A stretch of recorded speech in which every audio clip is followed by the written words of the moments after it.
మూలిగే నక్క మీద తాటిపండు పడ్డం అంటే ఇదే. హైడ్రా అనే వ్యవస్థ ప్రారంభమయ్యాక మధ్యతరగతి హైదరాబాదులో అపార్ట్మెంట్ కొనాలంటే భయపడుతున్నారు, ఇల్లు కొనాలంటే భయపడుతున్నారు.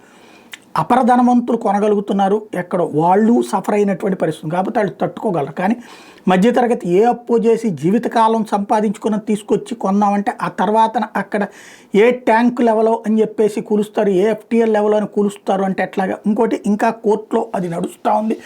ఎఫ్టీఎల్ది ఇంకా ఐడెంటిఫై చేసి అనౌన్స్ చేయలేదు కాబట్టి వెనక ముందు ఆడుతున్నటువంటి పరిస్థితి.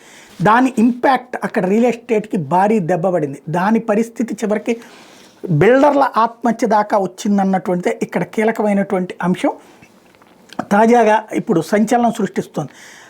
ఏదైతే హైదరాబాద్ రియల్ ఎస్టేట్ రంగానికి సంబంధించినటువంటి అత్యంత కీలకమైనటువంటి వ్యవహారం, ఇప్పుడు వేణుగోపాల్ రెడ్డి అనేటటువంటి ఆయన 8 ఏళ్లుగా నిర్మాణ రంగంలో ఉన్నారట.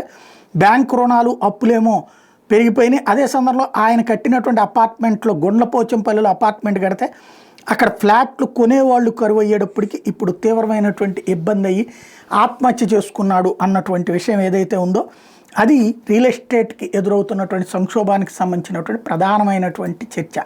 ఎప్పటికైనా ప్రభుత్వాలు రియల్ ఎస్టేట్ అంటే ఈవెన్ మధ్యతరగతికి ధైర్యాన్ని ఇచ్చేటటువంటి విధంగా ఉండాలి, కానీ రియల్ ఎస్టేట్ వాళ్ళకి, బిల్డర్లకి, మధ్యతరగతికి భయపెట్టే పరిస్థితిలో ఉండకూడదు అన్నది ఆలోచించాలి. తప్పు అధికారులు చేస్తే శిక్ష బిల్డర్లకి, శిక్ష ప్రజలకి కాకూడదు.